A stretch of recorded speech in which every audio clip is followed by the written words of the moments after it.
What have you always wanted to know about Boise State Public Radio? Join us for another round Wednesday, March 19th at Mad Swede Brew Hall in downtown Boise from 6 to 8 p.m. Learn more about our operations, news content, and our service mission. We welcome your questions and look forward to sharing more about what we do here at Boise State Public Radio. More details can be found on our website at boisestatepublicradio.org. From the studios of Boise State Public Radio News, I'm Gemma Gaudette. More Idaho Matters right now. Losing a loved one can be devastating, especially if that person happens to be the love of your life. And when a woman loses her partner, she finds herself alone and isolated, often struggling emotionally and financially. And in some cases, she is still raising children. Marnie Henderson has faced that kind of grief. And as she tried to rebuild her life after her husband died, she realized how few resources there are to help women who are widowed. So she founded Sunrise Retreats. It's a program exclusively for women who have lost their partner to try and give them the love and skills they need to find hope in their lives again. And Marnie is joining us now to talk more. Marnie, welcome to the program. Thank you so much. That was a wonderful explanation of Sunrise Retreats. Thank you so much. Well, can you talk about your story and how it led to Sunrise Retreats? Because your husband passed away in 2013 and you and your two children were left behind to pick up the pieces.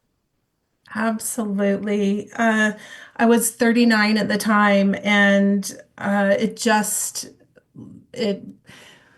was hopeless and I didn't see anything out there that looked like me, a young widow who was still trying to raise kids. And I needed to learn really quickly how to integrate this into my life. And my background is in health education. So I had previously worked with cancer survivors, cardiac rehab, and eventually, about 3 years after Tyler died, I had been doing my own grief work. I had a grief counselor. I realized that there started to look like similar steps to how do we pick up these pieces after we've experienced major life loss, whether it's disease or the death of a partner.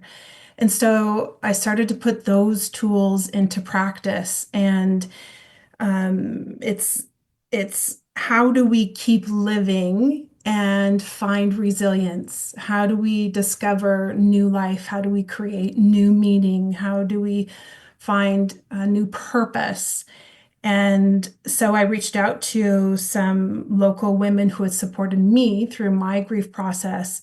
And they said, yes, we'd love to help facilitate this. And so Sunrise Retreat actually started under another local nonprofit, River Discovery, because we didn't know how this would work. But sure enough, 8 local women gathered for the weekend where up in McCall, we paddle boarded, they had a massage, there was healthy whole food, we did creativity, we had these beautiful grief ceremonies, but then also education on how do we continue this life. And those 6 of those same women are now the women who are behind Sunrise Retreats and helping to make it still happen today. So that's a little bit of my personal story. Yeah. Well, and Marnie, grief it can be so isolating. And I mean, I have lost both of my parents. I have lost 3 of my brothers, and wow. It is a journey that you feel like you walk through alone until yes. I think you start talking about it, right? And then all of a sudden, you're kind of in a club that you never wanted to be in. Right. But how important is it for people when they're ready, right? Because I think grief is different for everyone. But yes. to start sharing that grief, so you're not bearing this load alone. Absolutely. So it's really important to express our grief, have it validated, and have it witnessed. And in community, that's when it happens, because then that allows us to not be alone. We realize, oh my goodness, this is a human experience. We're not meant to walk grief alone. And yet, as you said, it feels so isolating. But when we feel ready, when we're comfortable to share it, then that load becomes community based, and Hmm. you have the support to weave the grief into your daily life. Because as you, I'm sure, very well know, with you've had major profound loss, we somehow need to figure out how to keep living and integrating this Hmm. grief into our life. And so when we do that in community, it helps us to share the load and find that resilience with it, because the grief will always be with us, as you said. Oh, well, and I think too, we do not live in a culture that I think knows how to move through grief. We don't want to talk about it. We don't want to acknowledge it. And therefore, especially, when you are a young widow like you and you have children, you are Mhm. then also having to find space for your children to grieve. So as part Yep. of the retreat, um, I mean, it's more than a retreat, right? I mean, I would think that this it encompasses the entire family in some ways. Yes, absolutely. As a mom, I realized that if I was doing my grief process, if I was learning how to navigate it, that would then trickle down to my children, because I would be a walking demonstration of how to grieve, but also how to pick up these pieces. And so it is a process. It continues throughout our life. And that's why we have the education. There's 8 weeks that we continue to weave in tools and education, because it's so different for everyone.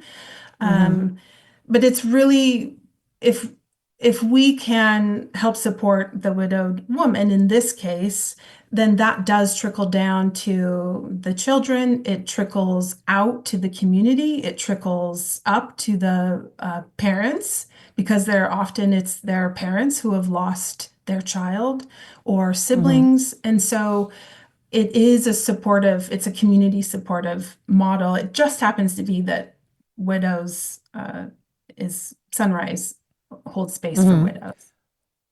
So, with that said, you said it's an 8-week program. Can you talk to Mhm. us a little bit more about that? Because I am assuming it's not you go on a retreat for 8 weeks and uproot your life for eight Right. weeks. So yeah, it started off as the retreat program, and it's, if you can imagine, so Friday is the past, then Saturday is the present, and then Sunday we always shift, what does a future look like?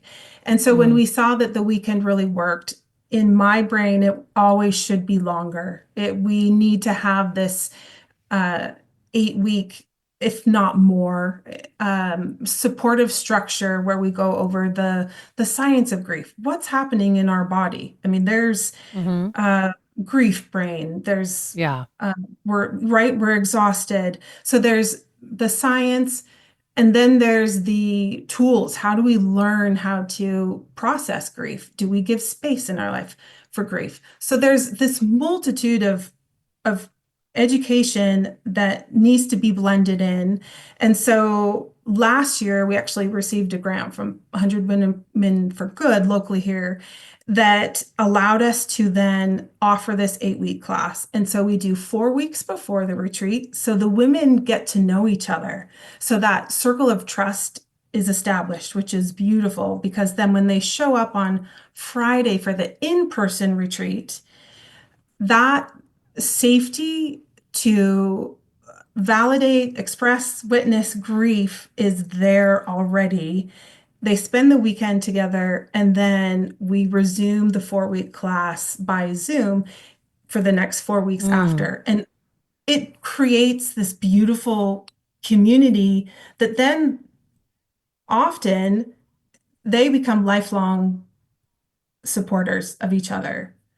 hmm. When are the next retreats happening for women who might be interested, Marnie? We have one in May coming up, May 2nd. So the class, of course, would start in April. And then we have another one in September 19th. And they're in Fairfield, Idaho at the Hidden Paradise property owned by Camp Rainbow Gold. And yeah, registration is open. And we really look forward to welcoming and wrapping our arms around any women that would see a benefit for this. Well, I want to thank you so much for coming in and telling us about this program. Thank you so Thank much. We've been you. speaking with Marnie Henderson. She is the founding director of Sunrise Retreats, which is a program designed to help widowed women find hope again and navigate their grief. Her next retreat is in May. We will, of course, put more information on our website, boisestatepublicradio.org. You've been listening to Idaho Matters from Boise State Public Radio. I'm Gemma Gaudette.